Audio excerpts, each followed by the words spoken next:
descende de la bouche ton pardon au sac. Qu'on est transporté dans son sac. L'onction, ce n'est pas pour les gens qui n'ont pas d'ambition. L'onction, ce n'est pas pour les gens qui veulent croiser les bras. Tu n'es pas fait pour les petites choses. Dieu ne t'a pas appelé pour picoler frère. Tu es de la génération de la perfection. Alors quand tu es dans cette génération, réclame l'onction de ta saison. Réclame la puissance, le manteau de ce temps.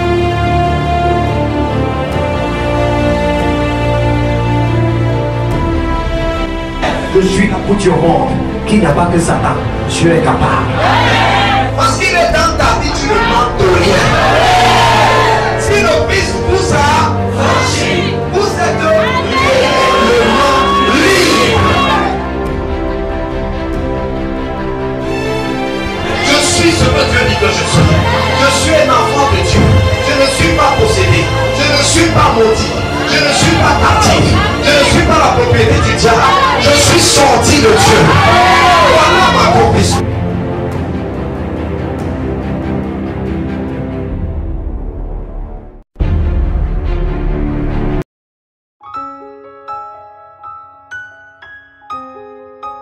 Ta présence, c'est le sien pour moi.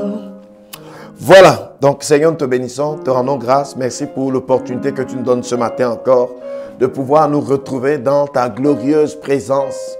Seigneur, dans cet environnement dans lequel nous marchons dans la conscience de la personne que tu es, dans la réalité du Dieu que tu es.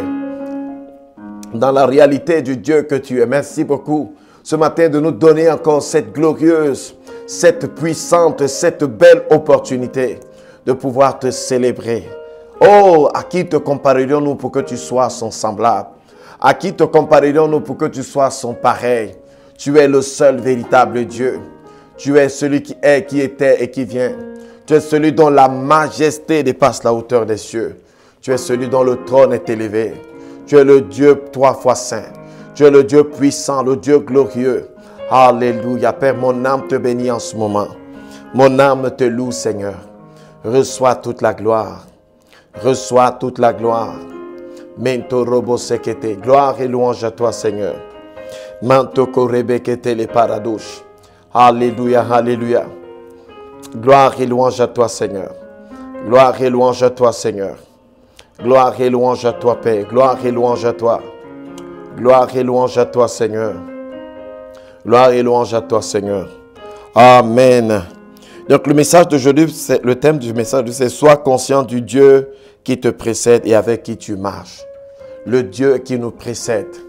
Le Dieu avec lequel nous marchons. Est-ce que ce n'est pas glorieux comme thématique? Sois conscient du Dieu qui te précède et du Dieu avec lequel tu marches. Il est important. Vous voyez, dans un monde comme celui-ci aujourd'hui, où la terre tout entière est bouleversée, dans un monde comme celui-ci, où les hommes ne savent pas à quel saint se vouer, dans un monde comme celui-ci, qui est paralysé par la peur, dans un monde comme celui-ci, où les gens font face aux défis de toute nature et de toutes sortes, dans un monde comme celui-ci, où les forces de l'enfer, les forces sataniques et diaboliques ont envahi le monde, nous avons besoin de prendre conscience du Dieu avec lequel nous marchons. Dans un monde où tout a tendance à nous effrayer, où chaque information, où chaque situation, chaque scénario, chaque chose que nous voyons nous suggère la peur, nous suggère la peur. Nous avons besoin de la révélation de ce Dieu qui nous précède. Nous avons besoin de savoir que nous ne sommes pas seuls. Nous avons besoin de savoir que non seulement nous ne sommes pas seuls, mais nous avons un Dieu qui nous a précédés. Ça veut dire que chaque chose que nous allons vivre, à chaque endroit où nous allons arriver, il était là-bas avant nous. Et il était là avant nous pour préparer le chemin, pour que le chemin soit bon, pour que les choses pour nous se passent bien. Donc c'est important de le savoir. Vous savez, la Bible déclare que le juste vivra par sa foi, dans Habakkuk 2, verset 4. Le juste vivra par sa foi. Donc la foi, c'est ce qui sous-tend la vie du juste. Dans Romains chapitre 1, verset 17 aussi. Le juste vivra par sa foi. Donc c'est pour dire que ta vie en réalité, c'est ta foi. C'est vrai que Christ est notre vie. mais la tangibilité de Christ, l'effectivité de Christ, la réalité de ce que nous expérimentons de Christ vient de l'activation ou de la validation par la foi. Prenons un exemple simple. Jésus est mort sur la croix. Dans 1 Jean chapitre 2, verset 1 à 2, l'apôtre Jean dit ceci. Il dit, petits enfants, je vous écris ces choses afin que vous ne péchiez point. Il dit, mais si quelqu'un a péché, nous avons un avocat auprès du Père, Jésus-Christ le juste, qui s'est lui-même offert comme une victime expiatoire. Regardez, non seulement pour nos péchés, mais aussi pour ceux du monde entier. Qu'est-ce que ça veut dire? Ça veut dire qu'actuellement, le monde entier n'a plus à payer pour quoi que ce soit pour un seul de ses péchés. Aucun homme sur cette terre ne doit plus faire aucun sacrifice à Dieu pour un péché quelconque. Voilà, donc aucun homme sur cette terre, aucune personne sur cette terre n'a à payer pour ses propres péchés, n'a à payer pour ce qu'il a fait, n'a à mourir pour ses propres péchés. Mais vous voyez pourtant, il y a des gens qui meurent sans accepter, sans valider, sans actualiser, sans recevoir. Vous comprenez cette œuvre merveilleuse, cette œuvre glorieuse que notre Seigneur Jésus a accomplie. Donc, c'est la raison pour laquelle il est donc important de commencer par entendre quelque chose. Et moi, ce matin, je veux vous faire entendre une réalité qui est votre partage, dans le but de vous amener à avoir l'opportunité d'exercer votre foi. En d'autres termes, de manifester votre confiance en Dieu dans cet aspect des choses, dans cet angle des choses, de manifester votre confiance en Dieu, ainsi de suite. J'aimerais que demain, quand vous allez aller au travail, que vous allez au travail en sachant, mon Dieu me précède dans le lieu du travail. Dieu était dans mon bureau avant moi. Il a vu toutes les personnes qui complotent contre moi. Il a vu toutes les personnes qui planifient des choses contre moi. Dieu était dans ma maison avant moi. Dieu était dans ma chambre avant moi. Dieu était dans mon village avant moi. Dieu était dans la ville avant moi. Dieu était dans cette rencontre avant moi. Non seulement pour contrer aussi les choses qui ne sont pas bien, mais pour préparer le terrain pour que je sois en cet endroit l'expression de sa gloire. Parce que Dieu m'a destiné à manifester ses vertus. La Bible dans 1 Pierre 2, verset 9, que vous, au contraire, vous êtes une race élue, un sacerdoce royal, une nation sainte, un peuple acquis, dans un but, il dit, afin que vous annonciez les vertus, c'est-à-dire les qualités intrinsèques, invisibles, de celui qui vous a appelé des ténèbres à son admirable lumière. Donc plus que vous, Dieu veut que vous soyez l'expression et la manifestation de sa gloire. Dieu veut que les gens qui viennent à votre contact viennent en son contact à lui. En d'autres termes, entrent en contact avec les réalités de Dieu, avec ce dont Dieu est capable, avec ce que Dieu peut faire. Il veut que ces gens, quand ils vous rencontrent, quand ces personnes ont affaire à vous, qu'elles se rendent bien compte qu'il y a plus que votre capacité naturelle qui est engagée dans la transaction, mais il y a la capacité de Dieu se déployant au travers de la personne que vous êtes, de votre corps, de l'homme sur le plan naturel que vous êtes. Donc dans Deutéronome 31, verset 3, donc c'est là que nous avons notre verset de base. L'Éternel, ton Dieu, marchera lui-même devant toi. Waouh! Vous savez, laissez-moi terminer d'abord la lecture de ce verset. L'Éternel, ton Dieu, marchera lui-même devant toi. Il détruira ces nations devant toi et tu t'en rendras maître. Josué marchera aussi devant toi comme l'Éternel l'a dit. Deutéronome 31, verset 3.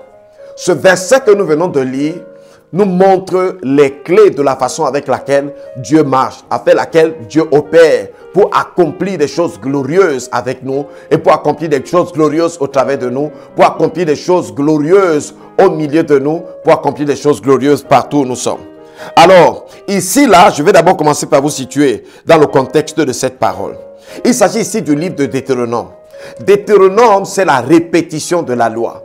En d'autres termes, Dieu a donné la loi à Moïse. Rappelez-vous dans Exode chapitre 20. Écoute Israël, je suis l'Éternel ton Dieu qui t'a fait sortir de l'Égypte, de la maison de servitude. Tu n'auras pas d'autre Dieu devant ma face. Tu ne te feras point d'image taillée ni de représentation quelconque. Des choses qui sont en haut dans les cieux, en bas sur la terre et dans les eaux plus bas que terre. Tu ne les serviras point. Car moi l'Éternel ton Dieu, je suis un Dieu jaloux et qui punit l'iniquité des pères sur les fils jusqu'à la 3e et la 4e génération et qui accorde sa grâce jusqu'à 1000 générations. Donc vous voyez, et qui fait miséricorde jusqu'à 1000 générations. Donc voilà les 10 commandements que Dieu a donnés à Israël. Vous savez, n'est-ce pas, Dieu a sorti le peuple de la terre promise et les a amenés dans le désert dans le but de les rencontrer à cet endroit, dans le but de leur communiquer sa volonté, de leur communiquer ses lois et ensuite de leur montrer comment est-ce qu'on l'adore à travers la construction du tabernacle. Maintenant, le peuple est arrivé à un moment donné où il devait donc entrer dans la terre promise. Ils étaient dans un endroit qu'on appelle les plaines de Moab. Et à partir des plaines de Moab, rappelez-vous de l'histoire de Balaam, dont le roi Balak lui a dit, viens et maudis-moi Israël. C'était effectivement dans les plaines de Moab. Et à partir des plaines de Moab déjà, vous pouviez voir la terre promise en face de vous. Vous pouviez voir que vous êtes sur le point d'entrer dans le territoire de la promesse de Dieu. Et je suis convaincu que parmi beaucoup de personnes qui vont écouter ce message, il y en a qui sont déjà à côté de la réalité, la tangibilité, l'effectivité de la promesse que Dieu a faite. Parce que toutes les promesses en qui Jésus sont oui, amen. 2 Corinthiens 1, verset 20. Mais leur effectivité, en d'autres termes, le fait que ces promesses entrent dans leur réalité substantielle dans votre vie, voici le temps. Et Israël ici, Dieu avait dit, je vais vous donner la terre promise. Dieu a dit à Abraham dans Genèse 13, verset 14, regarde au nord, au sud, à l'est, à l'ouest. Aussi loin que tes yeux voient, je te donne. Mais cette fois-ci, il n'était plus question de la promesse. Il n'était plus question de quelque chose. Il était question de mettre son pied, de posséder la possession que Dieu avait décidé depuis de donner à Israël. De donner au peuple de Dieu. Alors, qu'est-ce qui s'est passé à cet endroit? Je vous dis tout ceci pour que vous compreniez le contexte de cette parole.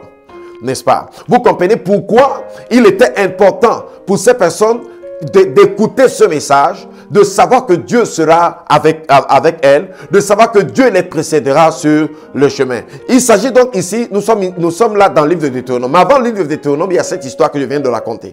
Dans Nombre chapitre 13 au chapitre 14, Dieu a rassemblé donc des espions au nombre de 12, un par tribu, et les envoyé dans la terre promise. Mais arrivés dans la terre promise, ces gens ont certes vu un territoire excellent, un pays dans lequel coule le lait et le miel, mais ils n'ont pas manqué de remarquer la présence de ces monstres humains qui étaient là-bas. Et à cause de ce qu'ils ont vu, ils ont été pris de peur. Vous comprenez, n'est-ce pas? Donc, ils n'ont pas marché dans la conscience du fait que Dieu nous précédera toujours. Que en réalité, celui qui combat, c'est Dieu, ce n'est pas nous. Et comme c'est Dieu qui combat, la comparaison que nous devons faire, ce n'est pas la comparaison entre ces gens et nous, mais la comparaison entre ces gens et le Dieu qui combat pour nous. Mais malheureusement, ils se sont arrêtés à se comparer à ces gens et ont ignoré complètement le fait que Dieu était leur allié, que Dieu était celui qui leur accordait la victoire, que Dieu était celui qui leur accordait, vous comprenez, de posséder ce terrain-là. Alors ils sont rentrés, qu'est-ce qu'ils ont fait? Ils se sont mis à crier et ils ont contaminé tout le peuple avec l'incrédulité, et la peur s'est emparée de tout le monde, au point que tout le monde disait à Moïse que assez c'est assez, maintenant nous devons rentrer en Égypte. Ça veut dire que quoi? À cause du témoignage de ces gens, les gens n'avaient plus foi. Les gens ne croyaient plus que Dieu est capable, ainsi de suite. Vous comprenez? Leur incrédulité était telle que même le souvenir de tout ce que Dieu avait fait a été complètement balayé. Ces gens ne se sont plus rappelés que c'est Dieu qui avait noyé Pharaon et toute son armée dans la mer Rouge. Ces gens ne se sont plus rappelés que c'est Dieu qui a vaincu Amalek. Vous comprenez, n'est-ce pas, dans Exode chapitre 17, lors de la bataille d'Amalek, lorsqu'Amalek est venu discuter la source d'eau avec Israël. Toutes les victoires et toutes les choses que Dieu a faites ont été carrément mises aux oubliettes. Et le peuple marchait maintenant plutôt dans la conscience de son infériorité et dans la conscience de la supériorité supposée de ses adversaires qu'ils ont vus, de ses adversaires, ainsi de suite. Donc, à cause de cela, Dieu leur a dit, vous allez faire 40 années dans le désert. Pourquoi? La Bible déclare que sans la foi, il est impossible d'être agréable à Dieu. Vous comprenez? Aucun progrès n'est possible si vous n'opérez pas dans le domaine de la foi. En d'autres termes, vous ne pouvez pas compter sur la puissance de Dieu si vous n'êtes pas capable de faire confiance à Dieu. Et la foi, c'est quoi? La foi, effectivement, c'est la confiance que vous faites à Dieu.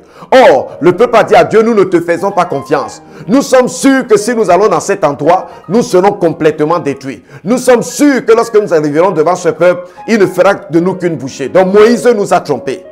Et Dieu a dit, jusqu'à quand cette génération me méprisera-t-elle? Donc il y a une génération qui a méprisé Dieu. Et cette génération, voici ce que Dieu dit d'elle à Moïse, n'est-ce pas? Voici ce que Dieu dit de ce qui devrait lui arriver.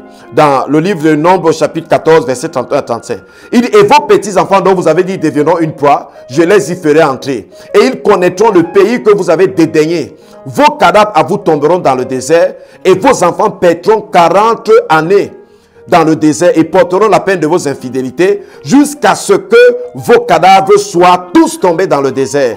De même que vous avez mis 40 ans à explorer le pays, vous porterez la peine de vos iniquités 40 années. Une année pour chaque jour, et vous saurez que ce que c'est que d'être privé de ma présence. Moi, l'Éternel, j'ai parlé et c'est ainsi que je traiterai cette méchante assemblée qui s'est réunie contre moi et ils seront consumés dans ce désert et ils y mourront. Vous saurez ce que c'est que d'être privé de ma présence. Mais bien aimé dans le Seigneur, en dehors d'être privé de la présence de Dieu, on peut avoir la présence de Dieu et ne pas être conscient de cette présence. Vous savez, dans Genèse 28, Jacob a fait une déclaration. Il dit certainement l'Éternel est en ce lieu, mais moi je ne le savais pas. Vous voyez, n'est-ce pas? Je n'en avais pas conscience. Vous comprenez? Je n'étais pas capable d'inclure la réalité, la conscience de cette réalité dans mes opérations, ou alors dans ma conception, ou dans ma perception des choses. Je n'étais pas capable de savoir que oui, comme Dieu est avec moi dans ce lieu, alors je sais que c'est telle chose. Mais aujourd'hui, je prends conscience que Dieu est là. Et quand Dieu est là, tout change. Alléluia, n'est-ce pas? Oui. Donc, je suis venu t'encourager aujourd'hui. Alors, il s'agit ici donc de ce qu'on appelle les exhortations. Vous comprenez? Vous allez voir, écoute Israël. Écoute Israël. Hein? Ainsi de suite. Ne dis pas en ton cœur, garde-toi de faire ceci. Ici, Moïse est en train de donner les conseils à cette génération que Dieu a appelé vos petits-enfants, dont vous avez dit. Alors, c'est la nouvelle génération qui est née dans le désert. Et cette génération était sur le point d'entrer dans la terre promise. Ils étaient ici, encore une fois de plus, sur les plaines de Moab. La terre promise était en face d'eux et ils étaient sur le point d'amorcer la traversée du Jourdain. Alors, avant de traverser donc, ici, Dieu leur dit exactement quel sera l'argument qui fera en sorte qu'ils puissent conquérir ce territoire. Ils trouveront certes des nations puissantes, des nations équipées, des nations avec des armées coriaces. Mais Dieu leur dit ceci: l'Éternel, ton Dieu, marchera lui-même devant toi. En d'autres termes, quand tu seras en train de marcher, même si tu ne vois pas un visage, même si tu ne vois pas quelque chose de physique qui matérialise ma présence, n'ignore pas que je suis là, parce que Dieu et sa parole sont un. Si Dieu a dit je serai là, c'est que je serai là. Donc il dit ici que l'Éternel, ton Dieu, marchera lui-même devant toi. Et vous savez, l'expression lui-même, si je te dis je viendrai moi-même, moi-même veut dire que je ne vais pas déléguer ma fonction. Moi-même veut dire que je n'enverrai pas quelqu'un faire mon travail. Moi-même veut dire que je viendrai en personne. Je viendrai en personne. Ça veut dire que Dieu dit à ce peuple, sachez que je serai là en personne pour superviser les opérations. Je serai là en personne pour superviser les activités. Je serai là en personne pour conduire la bataille. Je serai là en personne pour vous conduire dans la victoire. Je serai là en personne. Je serai là en personne pour traiter de ses ennemis. Mon frère, ma soeur, est-ce que tu sais que Dieu veut lui-même s'occuper de toi? Vous savez, l'homme a toujours été un être spécial dans toute la création de Dieu. Regardez, pour créer les arbres, qu'est-ce que Dieu a dit dans Genèse chapitre 11, 1 verset 11 à 13? Dieu a dit que la terre produise les arbres. Vous voyez que la terre, Dieu a parlé à la terre. Vous comprenez que Dieu a parlé à la terre. Quand il fallait les poissons, Dieu a parlé à la mer. Mais quand il a fallu créer l'homme, Dieu s'est abaissé pour faire quelque chose. Dieu a dit, je ne vais pas juste te parler, je vais faire quelque chose. Moi-même ici, je veux dire ici que je prends la responsabilité. Je porte l'affaire sur moi. Je porte la chose sur moi. L'Éternel, ton Dieu, lui-même marchera. Alléluia. Est-ce que ce n'est pas glorieux ça? Ma soeur, est-ce que tu sais que ton Dieu lui-même,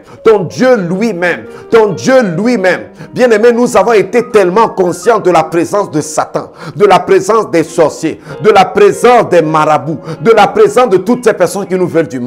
Mais est-ce que tu es conscient de la présence de celui qui te veut du bien? Celui qui dit dans Jérémie chapitre 29 verset 11, il dit: je connais les projets que j'ai formés sur toi, projets de paix et non de malheur, afin de te donner un avenir et de te donner une espérance. Celui qui a dit dans Isaïe chapitre 43, partir du verset 1 à 2, il dit: si tu marches dans le feu, il ne te brûlera pas. Alléluia. Si tu traverses les eaux, elles ne te submergeront pas. Il dit: car moi l'Éternel, ton Dieu, vous comprenez, je te soutiens. Il dit: je te soutiens de ma droite triomphante. Alléluia. Je te soutiens de ma droite triomphante. C'est une chose de connaître les gens qui sont contre toi, mais c'est une chose de connaître aussi le Dieu qui est avec toi. Et je suis venu te parler du Dieu qui est avec toi. Pas des gens qui sont contre toi, mais le Dieu qui est avec toi. Le Dieu qui est avec toi. Le Dieu qui te précède. Le Dieu qui te précède. Le Dieu qui te dévance. Le Dieu qui t'a dévancé dans cette interview pour le travail. Le Dieu qui t'a dévancé dans cette interview pour le visa et pour le voyage. Le Dieu qui te dévance lorsque tu es sur le point d'accoucher. Le Dieu qui te dévance lorsque tu es dans le voyage. Le Dieu qui entre dans le car avant toi. Le Dieu qui veille à ce que le chauffeur soit le bon chauffeur. Je suis venu te dire en ce jour, tu n'es pas seul ma soeur, tu n'es pas seul mon frère, mais prends conscience de ton allié suprême, de cet allié qui marche avec toi. Prends conscience de ce Dieu-là. Alléluia. Oui, il dit ici que, vous comprenez, n'est-ce pas? Il y aura donc une génération donc périt dans le désert, mais il y a une nouvelle génération. Dieu ne veut pas que la nouvelle génération fasse les erreurs de l'ancienne génération. Bien, tu dois savoir, ma soeur ou mon frère, qu'il y a des chrétiens qui sont comme des personnes qui ont la mentalité de la nouvelle génération. La nouvelle génération, c'est quoi? C'est l'incrédulité. Si tu veux savoir de quelle génération tu appartiens, il y a ici deux générations. Il y a une génération qui est la génération de la foi et du courage et de l'audace. Il y a la génération de la peur, de l'incrédulité et du mépris de Dieu. Alors, quitte la mauvaise génération et sois dans la bonne génération. L'autre génération disait nous allons rentrer en Égypte. Et l'autre génération disait nous allons entrer dans la terre promise. Soit de la génération qui entre dans la terre promise. Et non de la génération qui veut rentrer dans un passé qui n'a aucune gloire. Il n'y a aucune gloire bien dans ta vie païenne. Il n'y a aucune gloire dans ta vie de péché. Il n'y a aucune gloire dans ta vie sans Dieu. Il n'y a aucune gloire. Ne compare jamais. Même si tu as l'impression dans ta vie que tu sembles un peu moins prospère matériellement que tu ne l'étais quand tu nageais encore dans le péché. Il n'y a aucune comparaison possible. Aucune comparaison possible. Parce qu'aujourd'hui, tu es le temple du Saint-Esprit. Le Dieu qui a fait le ciel et la terre. Celui qui dit l'or est à moi, l'argent est à moi, dans Genèse 2, verset 8. Habite aujourd'hui en toi. Alléluia. Donc, bien-aimé, ne rabaisse pas la valeur de ta personne. Ne te compare pas à cette personne, à cet être animal qui vivait dans la boue du péché, dans la saleté du péché que tu étais avant. Dieu t'a sanctifié et t'a purifié. Tu es une personne merveilleuse. Alléluia.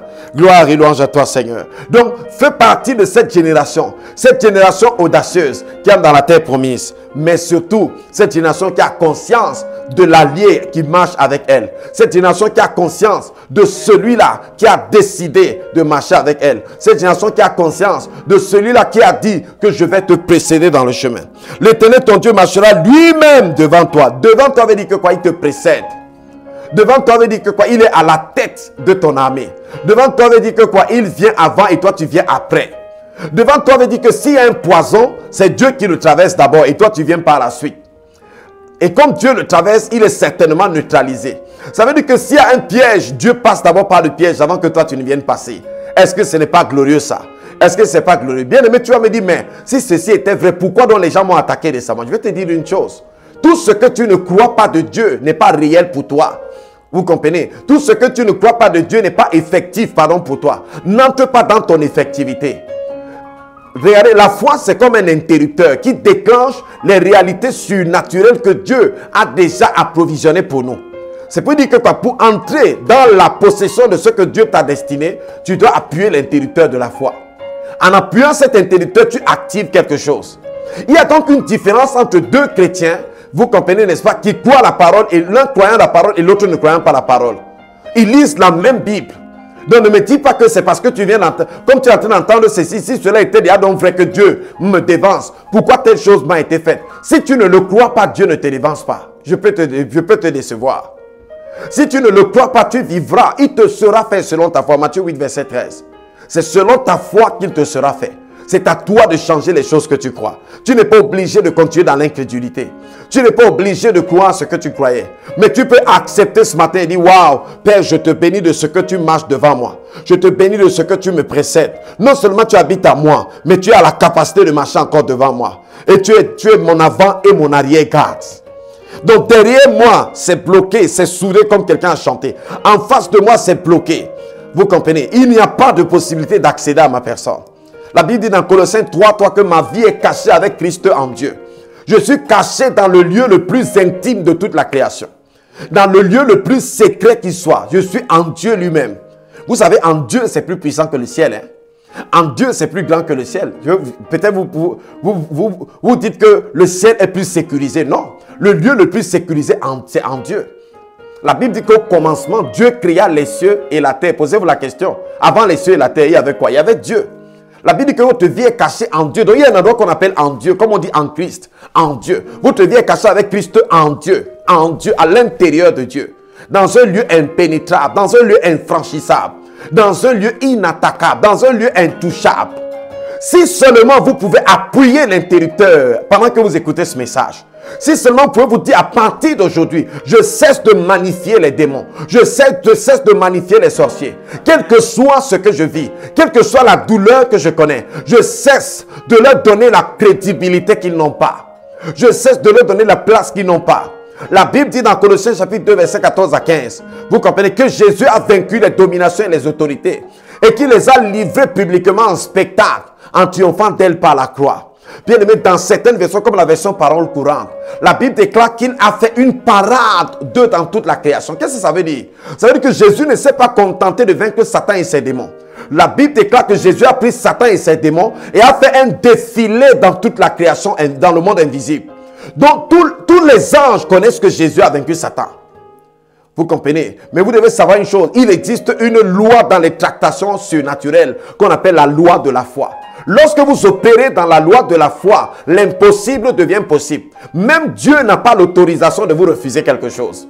Ah, quand je le dis, quelqu'un dit, hey, Dieu fait ce qu'il veut. Oui, Dieu lui-même est lié par sa propre parole.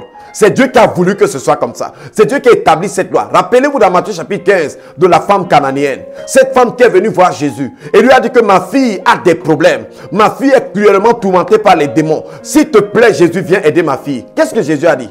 Jésus lui a dit que je ne peux pas donner le pain des enfants aux petits chiens. Vous avez vu, en d'autres termes, ton enfant ne fait pas partie de la catégorie des personnes à qui est réservé ce que tu es en train de demander. Mais cette femme a dit que les petits chiens mangent des miettes qui tombent de la table des petits enfants. Cette femme a fait preuve de foi. Jésus dit, oh femme, ta foi est grande. Qu'il te soit fait comme tu veux, pas comme je veux. En d'autres termes, moi je ne voulais pas te donner, mais ta foi a forcé le chemin. Va prendre ce que ta foi te donne. Voilà ta saison, bien-aimé, d'entrer dans la foi. Donc ne te dis pas non, on m'a prêché dans l'église que je suis béni, mais je n'ai jamais vécu la bénédiction. Ta foi, ta foi, ta foi. Qu'est-ce que tu crois? On te l'a dit, mais est-ce que tu le crois? Il y a des chrétiens qui disent je suis plus que vainqueur, mais ils ont peur plus que les païens. Il y a des chrétiens qui disent je suis plus que vainqueur, mais quand il faut prendre des initiatives dans la société, ils sont incapables. Quand il faut monter une entreprise avec l'ambition de faire que cette entreprise soit la meilleure, ils en sont incapables. Bon, donc tout est dans la théorie, dans les versets bibliques. On est excité lorsqu'on est à l'intérieur de la salle, du lieu du culte. Mais dès qu'on sort, on racle les murs comme les moins que rien. Vous comprenez, n'est-ce pas? Oui. Bien-aimé, c'est le temps pour toi d'agir dans le domaine de la foi. La Bible déclare que celui qui croit fera les œuvres que je fais. Il en fera de plus grandes. On n'a pas dit que celui qui croit, la foi, c'est l'activateur. C'est l'activateur. Donc, si tu ne vivais pas encore ceci, moi je le vis, frère. Je l'ai expérimenté des fois et des fois et des fois. Dans les voyages, je l'ai expérimenté. Lorsque j'étais dans le danger, je l'ai expérimenté. Dans les attaques, je l'ai expérimenté. Au milieu des faux frères, je l'ai expérimenté. Au milieu des attaques de Satan, je l'ai expérimenté.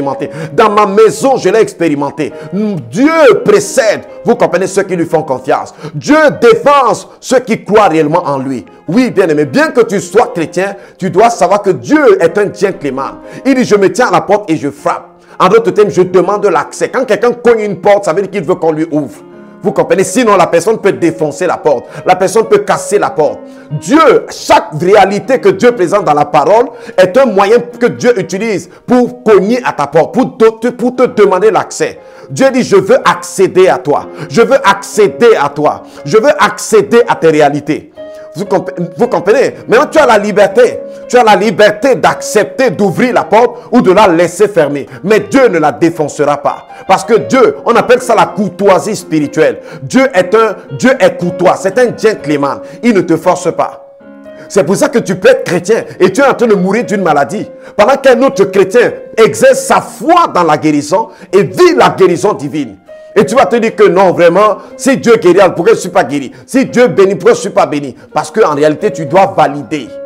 La Bible dit dans Hébreux chapitre 4, verset 2, que la parole qui leur fut annoncée ne leur servit de rien, parce qu'elle ne rencontra pas la foi chez ceux qui l'entendirent. Donc, la parole qui t'est adressée, pour qu'elle produise quelque chose, il faut que tu la mélanges avec la foi. C'est la foi plus la parole qui donne le miracle.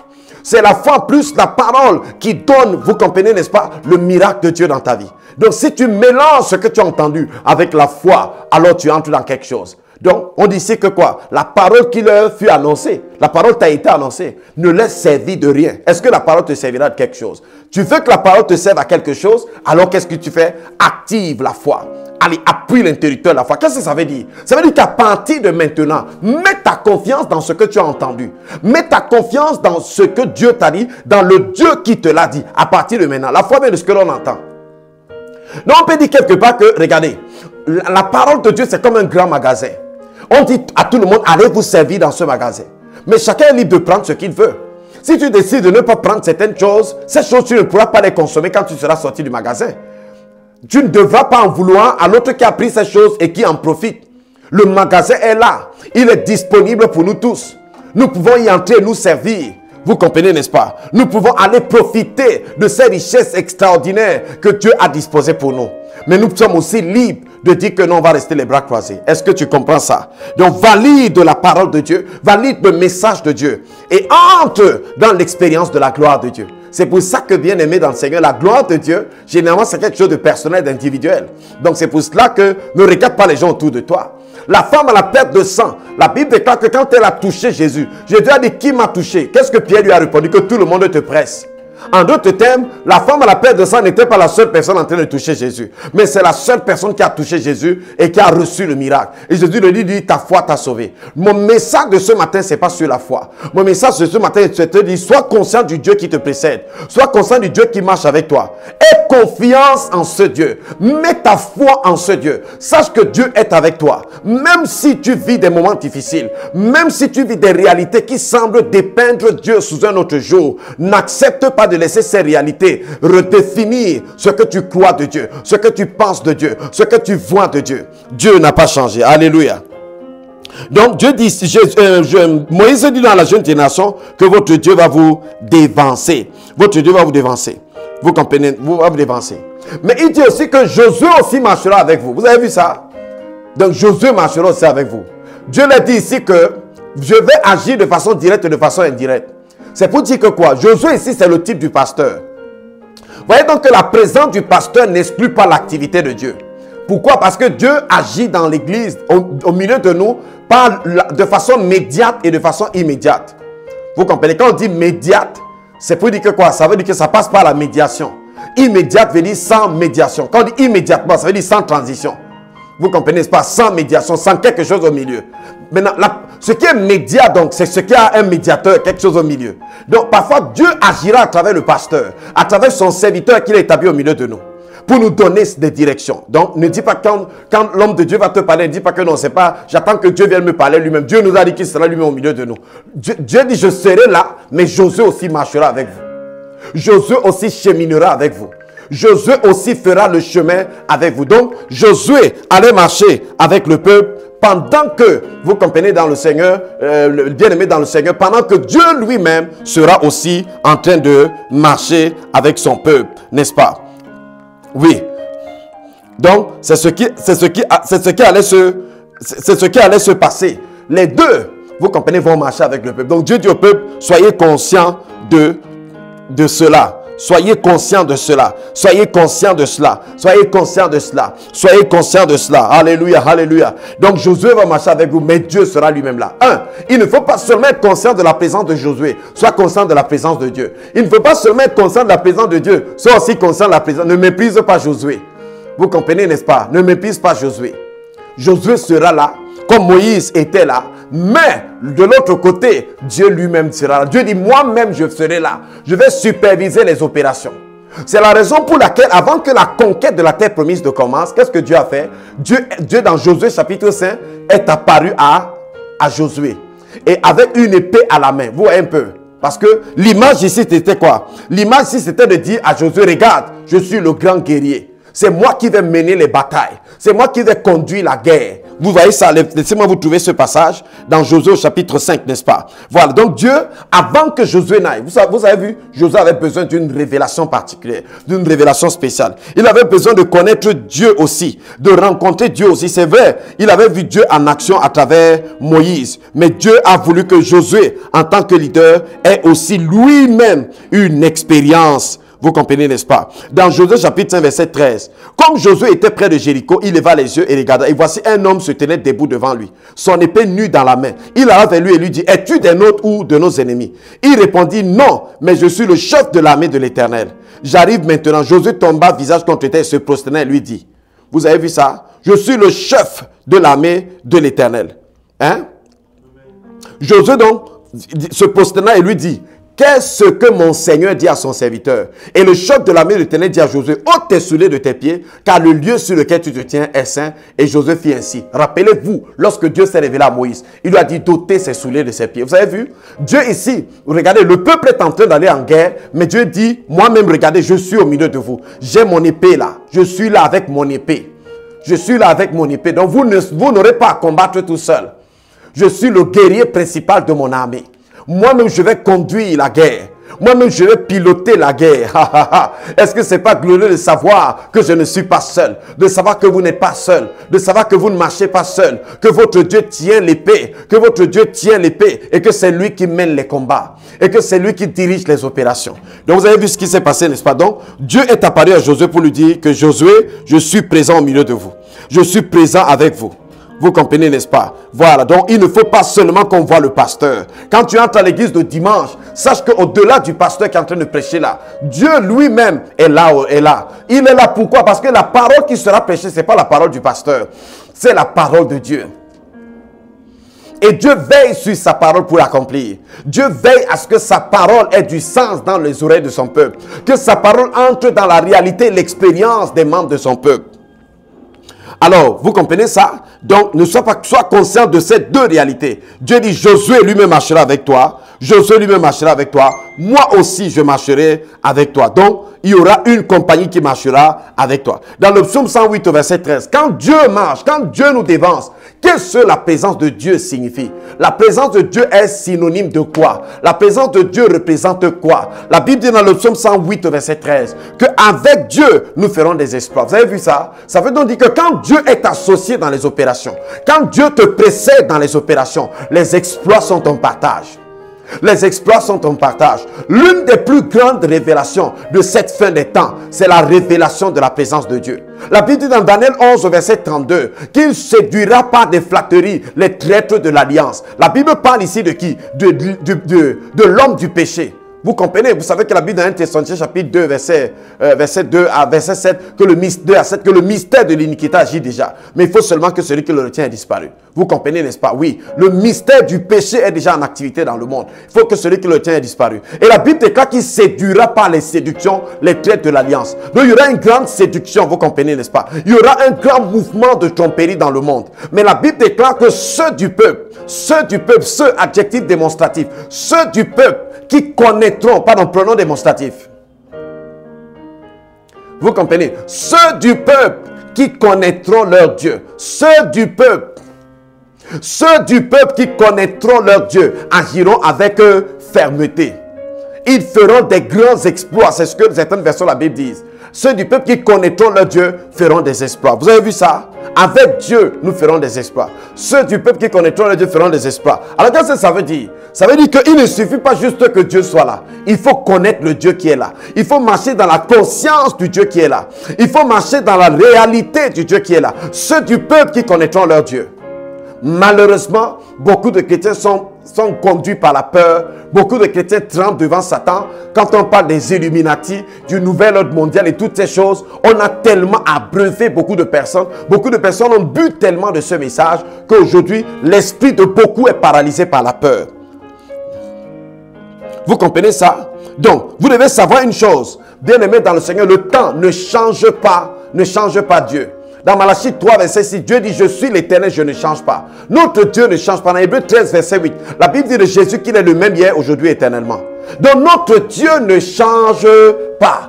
Vous comprenez, n'est-ce pas? Au moment où Satan avait décidé d'envahir la terre avec les Illuminati, au moment où il n'avait pas décidé, Dieu est toujours le même. Ça veut dire que quoi? Ses qualités ne changent pas, ses vertus ne changent pas, ses capacités ne changent pas, ses compétences ne changent pas. Le même Dieu qui a humilié Pharaon, il peut encore humilier les Illuminati, les francs-maçons, les sorciers, quel que soit le nom qu'ils prennent dans ce temps.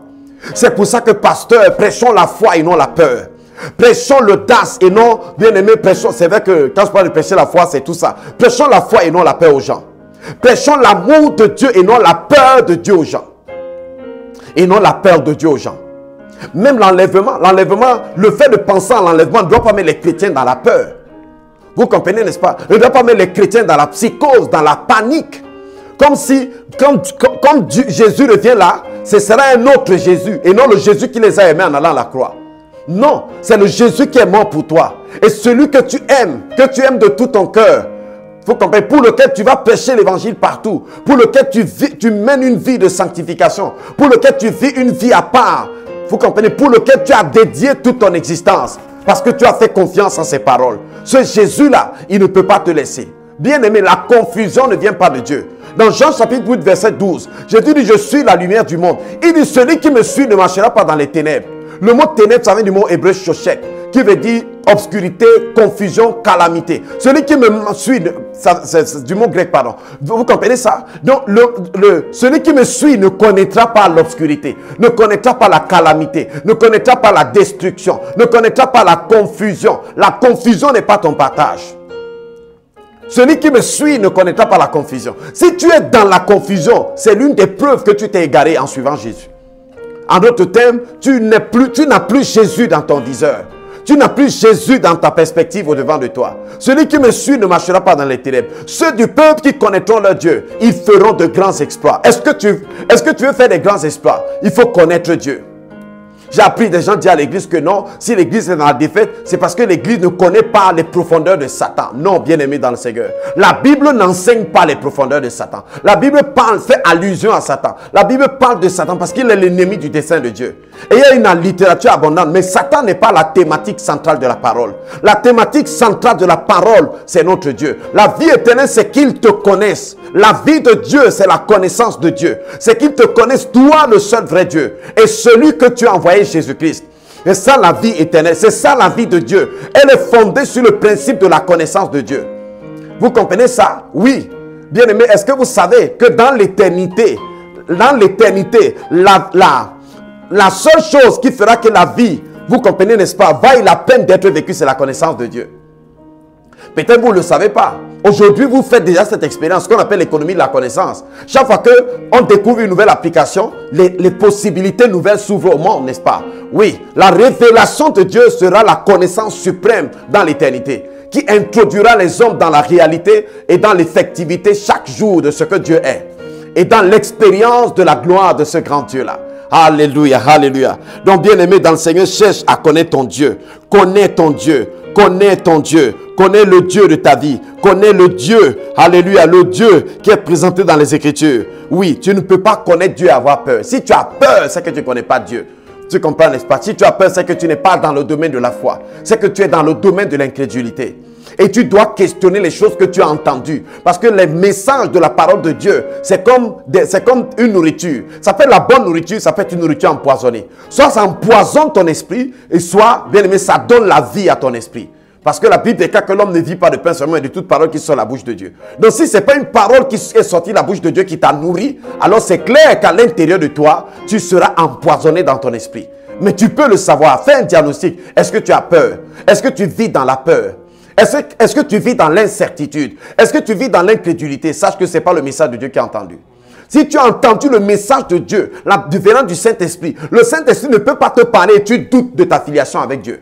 La Bible déclare que l'Esprit lui-même rend témoignage à notre esprit, Romains 8, verset 17, que nous sommes enfants de Dieu. L'Esprit rend témoignage à notre esprit, Romains 8, verset 16 à 17, que nous sommes enfants de Dieu. Vous avez vu ça? L'Esprit ne rend pas témoignage à notre esprit que non, c'est quand on sera devant Dieu qu'on saura. Non, l'Esprit rend témoignage à notre esprit.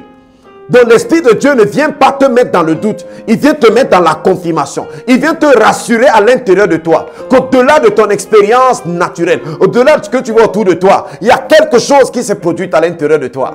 Alléluia. L'Esprit lui-même, the Spirit himself bear witness within our spirit that we are the yours of God, the sons of God. Nous sommes les huios de Dieu. Nous sommes les enfants de Dieu. Est-ce que c'est pas glorieux ça? Oui, bien aimé. Imagine un peu si tu commences à irriguer ton cœur avec ce type de message, avec ce type, quelle serait ta mentalité? Si les enfants de Dieu entendent des paroles comme ça, comme c'est la parole venant de la part de Dieu qui entre dans leur esprit, imaginez ce que ça va faire. Imaginez quel type d'homme ça va produire. Des hommes audacieux, des hommes courageux, des hommes qui marchent dans la foi et non dans la peur. Bien-aimé, tu dois savoir une chose. Même si tu es seul dans un pays, Dieu est capable de t'utiliser pour renverser toutes sortes de forces et de puissances là-bas. Jésus a dit, je bâtirai mon église et les portes du séjour des morts ne prévaudront point contre elle. Les portes de l'enfer ne prévaudront point contre elle. Dans Matthieu chapitre 16, verset 17 à 18. Je bâtirai mon ecclésia. Je bâtirai mon église. Les portes de l'enfer, les portes de Satan, l'autorité de Satan, le gouvernement de Satan ne tiendra pas devant mon église. Jésus qui a dit ça n'a pas changé. Dans Matthieu chapitre 28, il a dit, toute autorité m'a été donnée dans le ciel et sur la terre. Alors si Jésus a toute autorité dans le ciel et sur la terre, où est l'autorité de Satan? Malheureusement, l'église tout entière, nous vivons là-dedans, dans la peur. Parce que la peur est un instrument de contrôle. La peur, c'est un moyen de contrôler la vie des gens. Quand on met les gens dans la peur, ils sont obligés tout le temps d'aller vers celui qui est capable de les secourir. Vous comprenez, n'est-ce pas? C'est-à-dire, au lieu d'autonomiser les gens et de les rendre exclusivement dépendants de Dieu, par la peur, nous les contrôlons et nous les maintenons dans notre joug. Ils sont obligés de venir vers nous. Ils sont obligés de dépendre vers nous.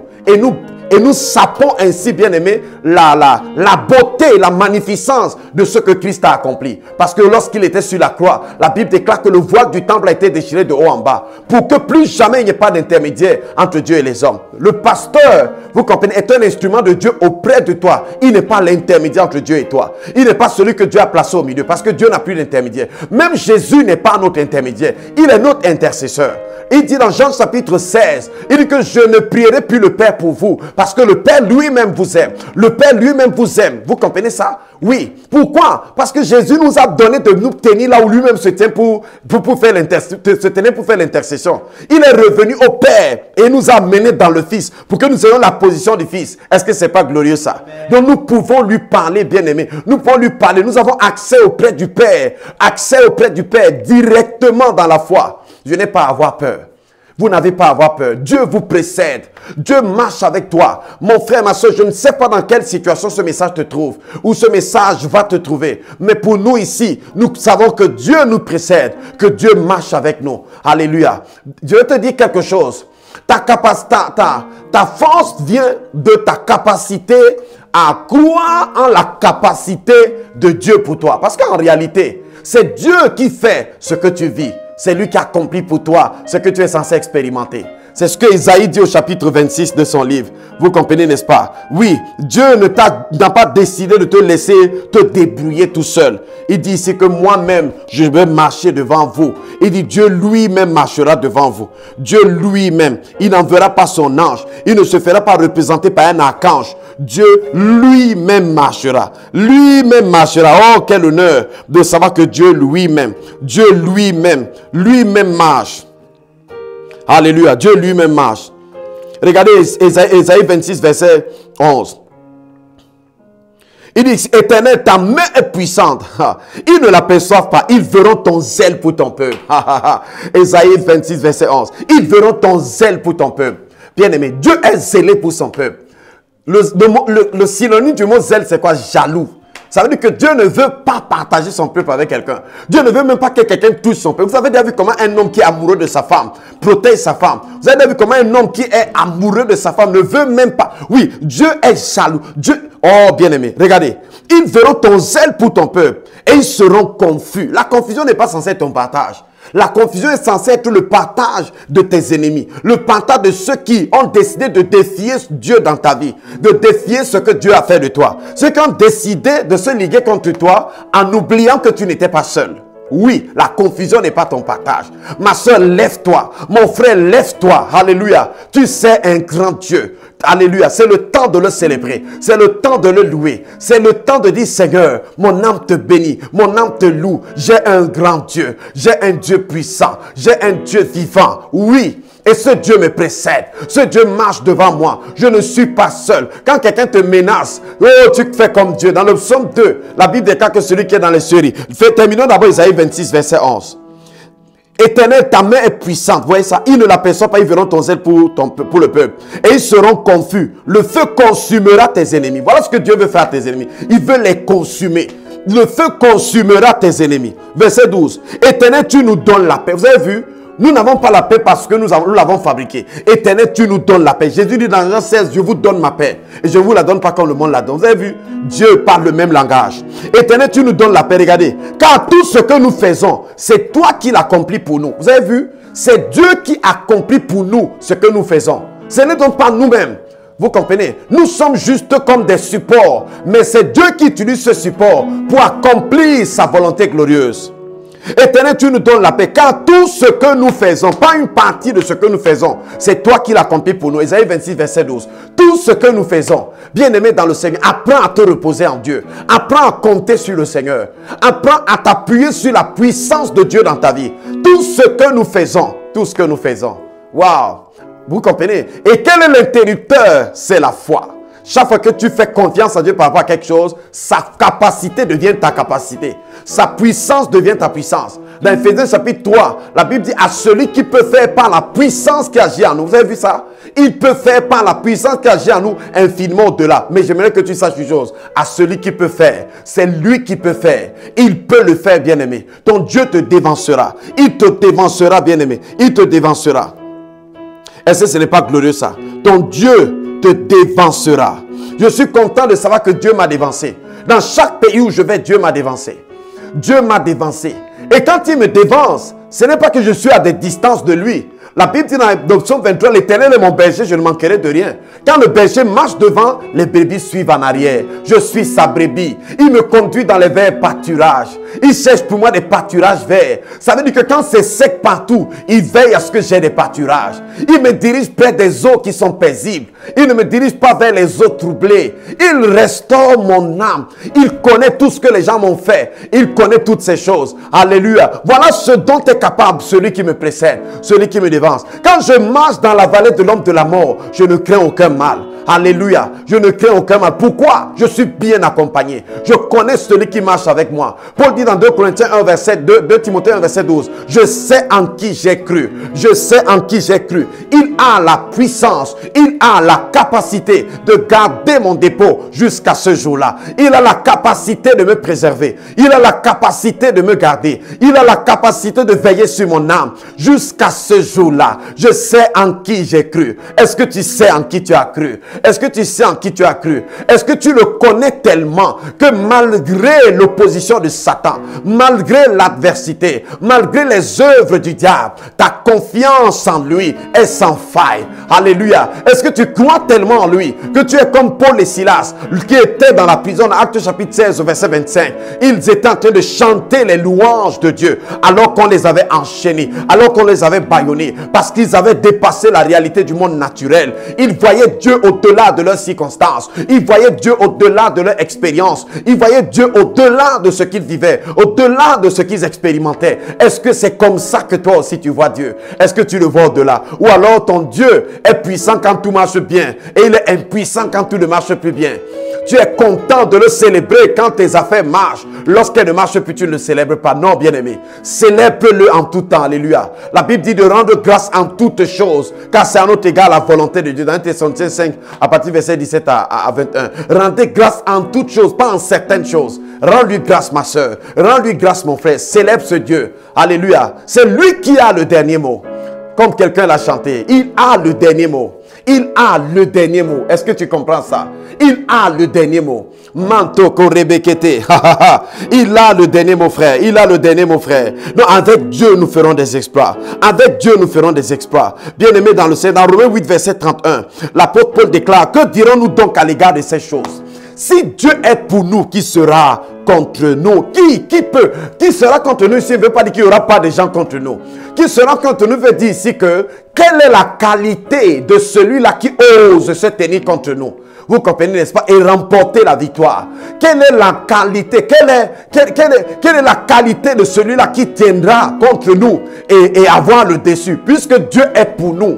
En d'autres termes, comme Dieu est pour nous, quel que soit celui qui se dresse contre nous, la personne, elle est déjà dans les problèmes. La personne, elle est déjà dans la défaite. La personne a déjà une situation qui est inconfortable. Si Dieu est pour nous, qui sera contre nous? Waouh! Si Dieu est pour nous, qui sera contre nous? Alléluia, alléluia. Si Dieu est pour moi, le gouvernement ne peut rien me faire. Si Dieu est pour moi, mes ennemis ne peuvent rien me faire. Oh, ils ont la liberté de parler parce qu'ils ont une bouche. Ils ont la liberté même de penser parce qu'ils ont ils ont un cerveau. Ils ont une pensée, la capacité de penser, n'est-ce pas? Ils ont une âme. Ils ont la capacité même d'agir. Dieu ne les empêchera pas d'agir, mais seulement leurs actions seront de nul et de nul effet. Dans le livre d'Ésaïe, la Bible déclare que si l'on forme des complots contre toi, cela ne viendra pas de moi. Toute bouche qui se lèvera en justice contre toi, tu la condamneras. Tout âme forgé contre toi sera nul et sans effet. C'est ce que la parole de Dieu déclare. Voilà ce que Dieu t'a réservé. La Bible déclare que tel sera l'héritage des disciples de l'Éternel. Voilà leur partage. Voilà ce qui leur revient de droit. Voilà le type de réalité qui seront leur réalité. Alléluia, alléluia. Bien aimé, notre Dieu n'est pas n'importe qui. C'est le Dieu puissant. C'est lui qui a ouvert le ciel pour que le pain puisse tomber et que son peuple puisse manger. Je suis venu te dire ce matin que le Dieu qui te précède est un Dieu capable. Est un Dieu capable. Dans le livre de Luc au chapitre 1 verset 37, la Bible déclare que à Dieu, car rien n'est impossible à Dieu. Rien n'est impossible à Dieu. Quelle est cette situation et ce domaine dans lequel tu attends la manifestation de ton Dieu? Ma soeur, ne te décourage pas. Mon frère, ne te décourage pas. N'arrête pas de croire. Investis dans la foi. Investis dans la communion avec Dieu. Continue à te tenir dans sa présence, dans la prière. Continue à lui dire: Père, je compte sur toi. Comme les gardes attendent l'arrivée du matin, comme le chien regarde la main de son maître, c'est comme ça que je compte sur toi. Je lève mes yeux vers les montagnes. D'où me viendra le secours? Le secours me vient de l'Éternel. Ce n'est ni par ma force, ni par ma puissance. Je n'ai aucune capacité de changer quoi que ce soit. Mais Père, je sais qu'avec toi, tout est possible. Je sais que tu es le Dieu capable. Je sais que tu es le Dieu capable. Je sais que tu es le Dieu capable. Je sais que tu es le Dieu capable. Mantoko rebekete. Je sais que tu es le Dieu capable. Oh bien-aimé, c'est le Dieu qui a fait vivre un peuple dans le désert pendant 40 années, sans plantation. Un peuple de près de 3 millions de personnes. Ils ont été nourris tous les jours. Si ce Dieu l'a fait en ces temps, il peut le faire encore aujourd'hui. Je crois au Dieu de l'impossible. Et je crois que plus nous sommes en train d'aller vers la fin, vers la consommation des âges, plus il y a un peuple que Dieu élève. Un peuple qui croit Dieu. Il y a la génération de Josué et de Caleb. Un peuple qui dira: si l'Éternel nous est favorable, dans Nombre chapitre 14 verset 10, verset 8 à 10, si Dieu est pour nous, si l'Éternel nous est favorable, notre force n'est pas dans la faiblesse de nos ennemis, mais notre force est dans la force du Dieu qui nous est favorable. Quelle que soit la force et la taille de nos ennemis, nous nous en foutons de savoir que nos ennemis sont comme des armoires. Nous nous en foutons de savoir qu'ils sont des géants. Nous nous en foutons de savoir qu'ils sont terrifiants. Mais notre Dieu est plus puissant, est plus fort. Alors si l'Éternel nous est favorable, il y a une génération qui se lève, pas une génération qui est conduite par la peur, qui cherche les excuses dans les circonstances et les événements pour se défiler, pour ne pas représenter Dieu dans sa saison, pour ne pas représenter Dieu dans son temps. Bien aimé, je vais te dire quelque chose. Je vais vous dire quelque chose. Vous devez savoir une chose.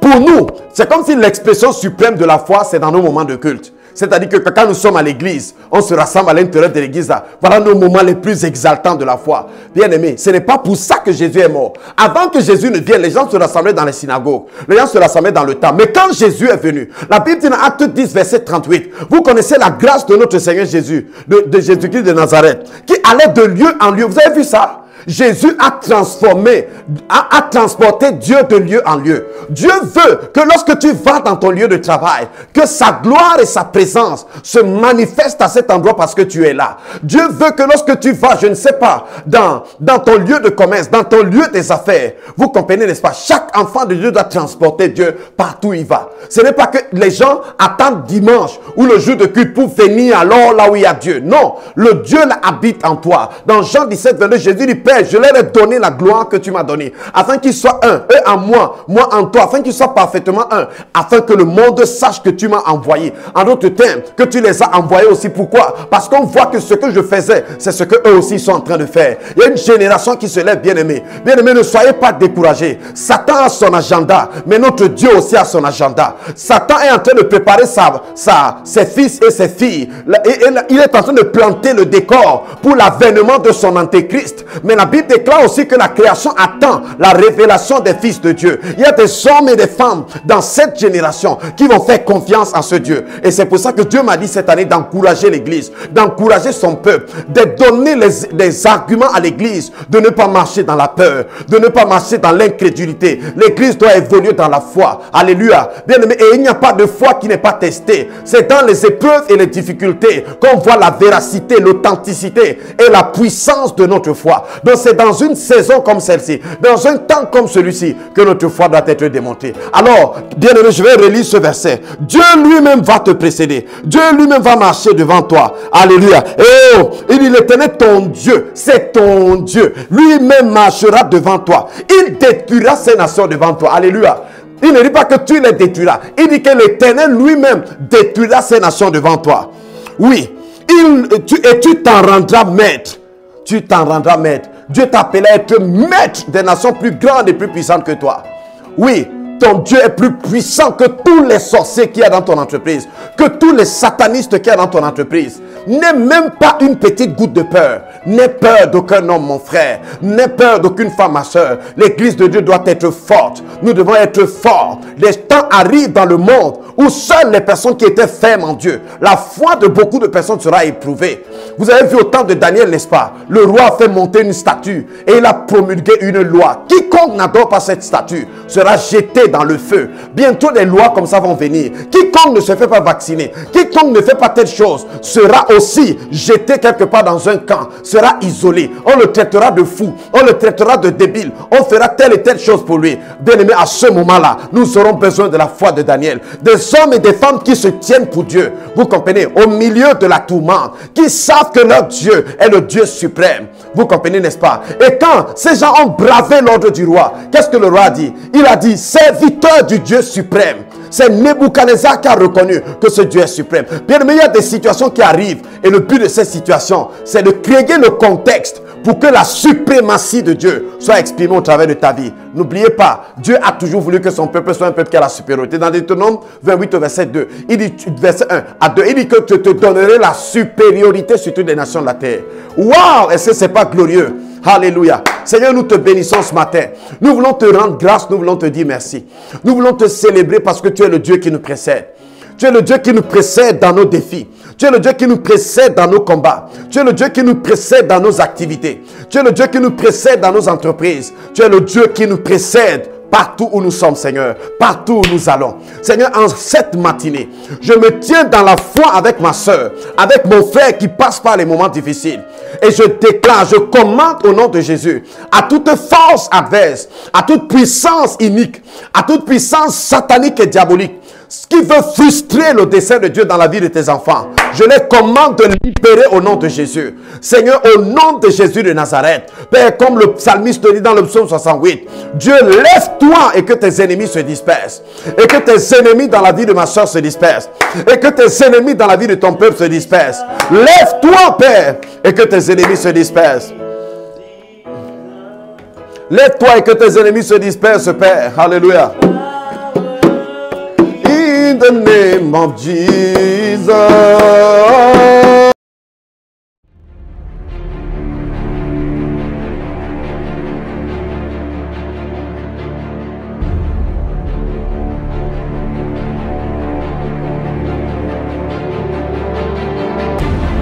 C'est en confessant de la bouche qu'on pardonne au salut, qu'on est transporté dans son salut. L'onction, c'est pas pour les gens qui n'ont pas d'ambition. L'onction, c'est pas pour les gens qui veulent croiser les bras. Tu n'es pas fait pour les petites choses. Dieu ne t'a pas appelé pour picoler vert. Tu es de la génération de la perfection. Alors quand tu es dans cette génération, réclame l'onction de ta saison. Réclame la puissance, le manteau de ce temps.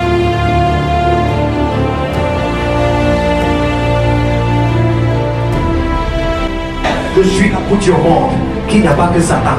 Dieu est capable. Parce qu'il est dans ta vie, tu ne manques de rien. Si le Fils vous a franchi, vous êtes réellement libre. Je suis ce que Dieu dit que je suis. Je suis un enfant de Dieu. Je ne suis pas possédé. Je ne suis pas maudit. Je ne suis pas captif. Je ne suis pas la propriété du diable. Je suis sorti de Dieu.